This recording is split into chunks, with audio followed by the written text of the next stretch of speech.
Եվրոպայի մացարի եթերում էքսպերտ հաղորդումն է, բարև ձեզ, իմ զրուցակիցն է հոգեբան Մերի Խաչատրյանը։ Այսօր կզրուցենք հոգեբանության առանցքային եւ ամենաառեղծվածային հասկացություններից մեկի ենթագիտակցության մասին։ Շնորհակալ եմ Մերի հրավերն ընդունելու համար։ Շնորհակալ եմ հրավերի համար ու շատ ուրախ եմ, որ այստեղ եմ, որովհետեւ այն գիտելիքով, երբ որ ես կիսվում եմ մարդկանց հետ, շատ մարդկանց կյանքեր է փոխում ու ես շնորհակալությամբ եմ լցվում եւ ուրախությամբ, երբ որ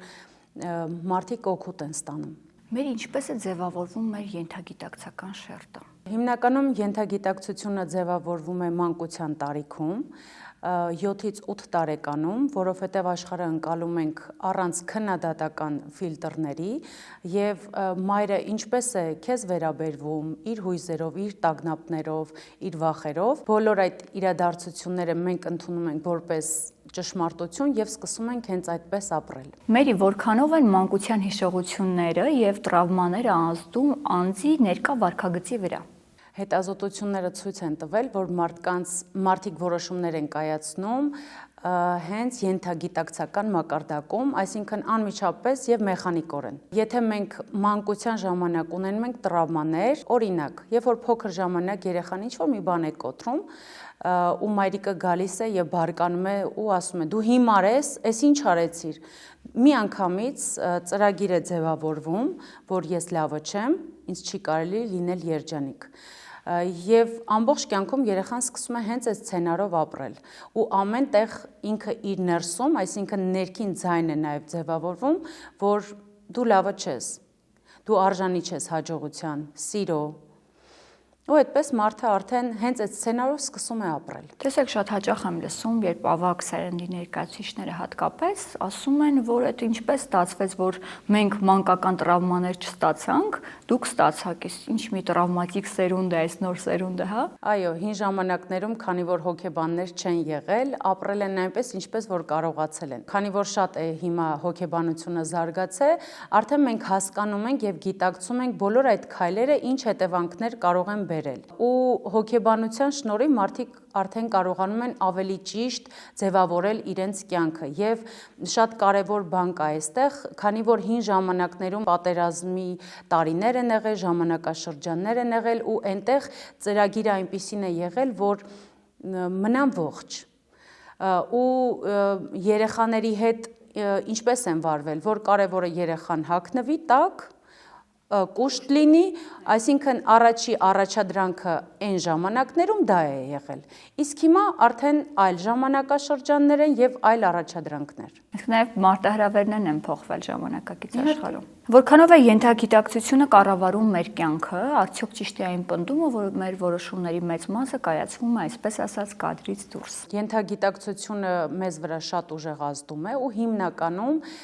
երբ որ ազդում է մեզ վրա ենթագիտակցությունը, դա կոչվում է քնած գիտակցություն։ Երբ որ դու չես հասկանում ինչ է կատարվում ու մտածում ես, որ ամբողջ կյանքը պատերազմ է, անարդար է ու դու սկսում ես կռիվ տալ, պատերազմել, այսինքն քո ներսում անընդհատ անհանգստություն է լինում։ Բայց երբ որ դու արթնանում ես, արթուն գիտակցություն ես լինում, դա ինչ է նշանակում։ Երբ որ դու հասկանում ես, որ այդ ամբողջ ծրագրերը որ կա, դա քո ընդամենը գլխի մեջ է։ Ու հիմնականում ենթագիտակցությունը դա քեզ չի վնասում, ոչ թե պետք է այդ ամեն ինչից հրաժարվել, չընդունել, այլ ուղղակի հասկանանք, որ դա մեզ համար պաշտպանական մեխանիզմ է։ Այսինքն, եթե դու քո կյանքում ինչ-որ մի բան ես ուզում, նպատակ ես դնում, մեկ է մեր ներսի ձայնը լսում ես անընդհատ ձայներ, որ մի գնա այնտեղ, այ կարող այնտեղ քեզ լավ չլինի, այ դու էդի չես կարող անել, դու դրան արժանի չես, ու մի պահ պետք է կանգնես, ինքդ քեզ հարց տաս, ով է խոսում։ Այսինքն փոքր ժամանակ քեզ մեծը ծնողը ինչ-որ մի բան ասել է։ Իսկ ինչ է ներքին ձայնը, պարզապես այդ արագ տեղեկատվություն, որը մեզ ենթագիտակցությունն է հաղորդում։ Այո, ինքը քո ենթագիտակցության արագ վերլուծությունն է, այո, որը մենք ստանում ենք մեր ողջ կյանքի ընթացքում, այս փորձի հիման վրա է, բայց դա կարող ենք մեզ օգտագործել որպես վառելիք,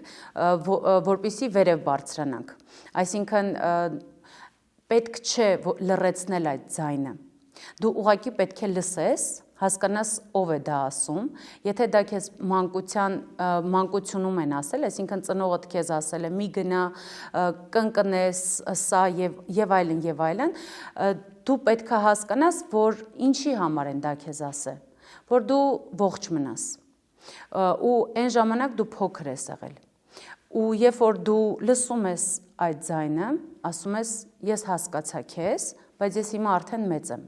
ու ես կարող եմ կատարել որոշում, կարող եմ կատարել քայլեր եւ ես պատասխանատվություն կկրեմ իմ արածների համար։ Այդ ժամանակ ներսի ձայնը անհետանում է։ Իսկ հնարավոր է արդյոք վերածրագրավորել ենթագիտակցությունը։ Իհարկե, ենթագիտակցությունը դա սառեցված համակարգ չի, մենք կարող ենք աշխատել իր հետ, երբ որ հաստատումները մենք սկսում ենք կրկնել, տարբեր տեխնիկաներ կան եւ մեդիտացիաներ եւ այսինքն կրկնելով ցանկացած այն խոսքերը, անգամ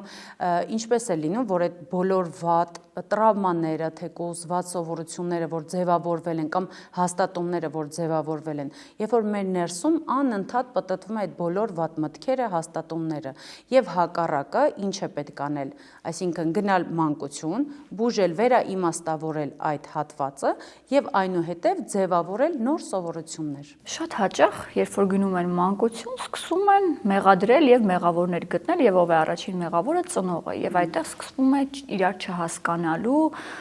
այս բարդ ընթացքը։ Արդյոք ճիշտ է միշտ մեղադրել ծնողներին, թե ամեն դեպքում մարդ պետք է ի վերջո որոշում կայացնի սեփական սխալների համար պատասխանատվություն վերցնելու եւ մեղավորներ չփնտրելու։ Շատերը մտածում են, որ մեր ծնողները այս մեզ չեն սովորացրել, սա մեր համար չեն արել, բայց մենք բոլորս պետք է մի բան հասկանանք, որ մեր ծնողը իր միջից լավագույնը մեզ արդեն տվել է, ու ամենակարևոր բանը դա մեզ շնորհել է կյանքով։ Այսինքն միակ բանը, որ մենք մեր ծնողին պետք է ասենք, դա շնորհակալությունն է։ Ու մնացած այն ինչ որ պակաս է մնացել, արդեն քո կյանքն է, քո պատասխանատվությունն է, մնացածն էլ արդեն դու կարող ես անել։ Եթե օրինակ քիչ է սիրել, չի արել, սկսի ինքդ անել։ Շատ հեշտ է կյանքում զոհի կարգավիճակում մնալ, որ փնտրել մեղավորներ, որ սա է մեղավոր, մայրս է մեղավոր, ու այդտեղ գնում է դեգրադացում, լճանում ես քո կյանքում։ Ու ասեմ ձեզ, երբ որ մենք քննադատում ենք մեր ծնողներին, մենք պատվիրում ենք մեզ սցենար, որ ավելի վատ սցենար ենք ապրելու։ Ու կյանքը մեզ նաև հասկացնում է, որ իրանց համար դա հեշտ չի եղել։ Այսինքն մի բան ենք հասկանում, որ ծնողը մեզ սիրել է այնպես, ինչպես որ կարողացել է, ինչպես որ իրան են սիրել։ Այսինքն մի բան ենք հասկանում, որ ծնողը իր ներսից տալիս է մեզ լավագույնը, այլ կերպ չի կարող։ Եվ հարցի հակառակ կողմը, երբ որ ծնողներն են սկսում երեխաներին երեսով տալ, այ ես քեզ մեծացրել եմ, քեզ կրթության եմ տվել, ես իմ ջանքերն եմ դրել, չեմ աշխատել, կամ այլ այսպեսի մի ամբողջ մեղադրանքների շարք, դա նաև չգնահատված լինելու հետևանքն է։ Այդ դեպքում ծնողի հոգեբանական այսպես վիճակի վերլուծությունը ինչի է հանգում։ Սա զոհի կարգավիճակն է, նաև դա հին ժամանակներից է գալիս, որ կինը, մայրը իրեն զոհաբերում է իր երեխայի համար, իր կարիերան, իր առողջությունը, իր երազանքները անգամ, ու եթե կհիշեք հին ժամանակներում մայրը չի կարողացել հասնել իր երազանքներին, նպատակներին, ու այդ ամեն ինչը արել է, որ իր երեխան հասնի։ Ու ստեղ եկել է լուրջ խնդիրներ, եկել են բախումներ, որ երեխան չի ուզում այդպես անի, ոնց որ ծնողն է ուզում, որովհետև ամեն մարդ ունի իր ճանապարհը։ Ու շատ կարևոր էստեղ արտահայտություն կա, մի դաստիարակեք ձեր երեխաներին, դաստիարակեք ինքներդ ձեզ։ Այսինքն, եթե դու ուզում ես լինես երջանիկ, օրինակ ծառայի քո երեխուն,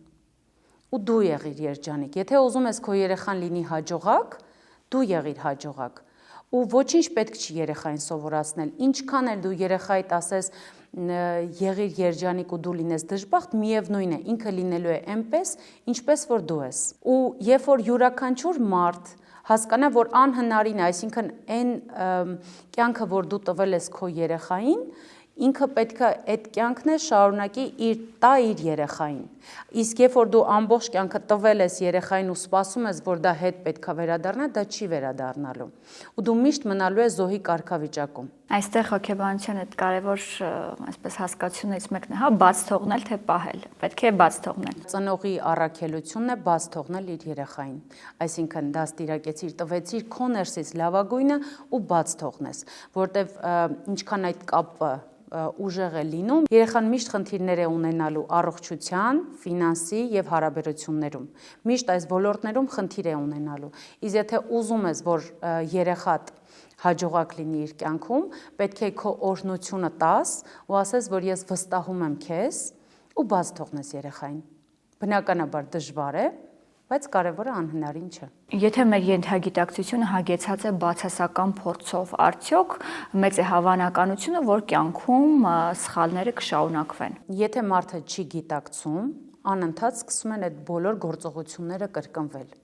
Դա վերջանում է այն ժամանակ, երբ որ դու դա գիտակցում ես, հասկանում ես, դու ինչ ես արել ու եթե նորից նույնը կրկնես, ինչ կլինի։ Այդ ժամանակ ասում ես ես հասկացա ու արդեն քայլերդ փոխում ես ու այդ ժամանակ դու դառնում ես քո կյանքի հեղինակը, քո կյանքի արարիչը։ Ոչ թե հասկանում ես ու զգում ես քեզ զոհի կարգավիճակում ես դու սկսում ապրել, այլ դու դառնում ես քո կյանքի ստեղծագործողը ու դու ինքդ պատասխանատվությունը վերցնում ես քո կյանքում ու սկսում ես ապրել ու սկսում ես ստեղծել եւ արարել քո կյանքը։ Երբեմն մարդկանց ձեռնտու է նաեւ լինել զոհի կարգավիճակում։ Ինչու՞։ Որովհետեւ զոհը դա ամենաուժեղ ագրեսորն է այս կյանքում, որովհետեւ չկա պատասխանատվություն, ինքը իրեն կարող է թույլ տալ ամեն ինչ ու չկրի պատասխանատվություն։ Որովհետև երբ որ այն կինը, որ գալիս է ասում է, գիտեք, ինձ սենց արեցին, ես մեղք եմ ու սկսում է անդադլացել ու ասում ես եւ ինչ, միանգամից ոնց թե եւ ինչ, ու տեսնում ես տակը ինչքան ագրեսիա կա թաքնված։ Ու մարդը մտածում է, որ ինքը տառապեց, այդ վիրավորանքը իր ներսը կուտակելով, սկսում է ինքը նաեւ վրեժ լուծել։ Ու ցույց է տալի նաեւ մեղքի զգացում առաջացնում մարդկանց մոտ, որ դուք եք մեղավոր։ Բայց իրականում դու մի բան պետք է հասկանաս, որ քո ագրեսիան միայն քեզ է վնասում։ Ու նման արտահայտություն կա, եթե մարդը վիրավորանք է պահում իր ներսում, վիրավորանքը դա կարծես դու ամեն օր թույնը խմես ու սպասես, որ դիմացինդ մահանա։ Այսինքն այն անհամաձայնությունը, որ կա քո ներսում, դա միայն քեզ է վնասում։ Հայտնի է, որ ենթագիտակցությունը մարմնի հետ սերտ կապված է։ Ինչպես են մեր թաքնված մտքերն ու վախերը արտահայտվում հիվանդությունների կամ լարվածության տեսքով։ Երբ մարդը համահունչ չէ իր մտքի հետ, այսինքն մարդ մի բան մտածում է, մի բան խոսում է եւ այլ բան անում է, մարդու ներսում առաջանում է անհանգստություն։ Ու մարդը կորցնում է իր ներքին խաղաղությունը։ Եթե մարդը ուզում է իր կյանքում գա հանգստություն, դու պետք է լսես քո ներսի ձայնը։ Ինչ ես դու ուզում։ Այսինքն, եթե ուզում ես դու քո կյանքում լինի խաղաղություն, դու պետք է ապրես ճշմարտության մեջ։ Երբ որ դու ապրում ես ստի մեջ, քո ներսը ամբողջ աշխարհը տակնու վրա է լինում։ Իսկ եթե ուզում ես դու գաս ներքին խաղաղության, պետք է սկսես ապրել ճշմարտության։ Ճիշտ է, ճշմարտությունը լուրջ գին ունի, շատ լուրջ բաներ կարող է քո կյանքում կորցնես։ Մի բան պետք է հասկանանք, որ ցանկացած բանի ավարտ դա նորի սկիզբ է։ Այսինքն պետք չէ վախենալ այդ ստից ազատվել։ Դուք խոսում եք մարդկանց միջից այսպես չարությունը հանելու, որ ներս չգցեն, չկուտակեն, որտեղ իրենք դրանով իրենց են վնասում։ Բայց այսօր մենք տեսնում ենք, թե ինչպես են համացանցում առանց հետագա այսպես հետևանքները պատկերացնելու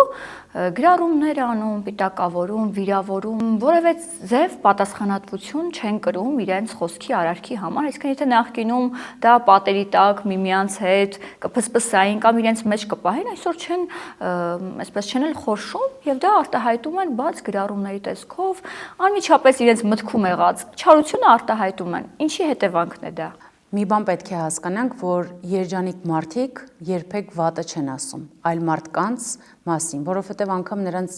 հետաքրքիր էլ չէ։ Պիտի հասկանանք, որ բոլոր այն մարդիկ, ովքեր չարն են ասում, նրանք դժբախտ են։ Ու մարդկանց նվաստացնելով, ցավացնելով, ցանկանում են մարդկանց նվաստացնել, որ իրենք բարձրանան, որ գոնե մի կերպ իրենք իրենց կարևոր զգան։ Իսկ եթե դու երջանիկ ես, դու երբեք այդ քայլերը երբեք չես նվաստացնի դիմացինին։ Ու մի բան պետք է հասկանանք, որ դա քո հետ ընդհանրապես կապ չունի։ Այսինքն դու տարբեր մարդկանց գլխում իրենց տարբերակները ունես։ Այսինքն կա փաստ եւ կարծիք։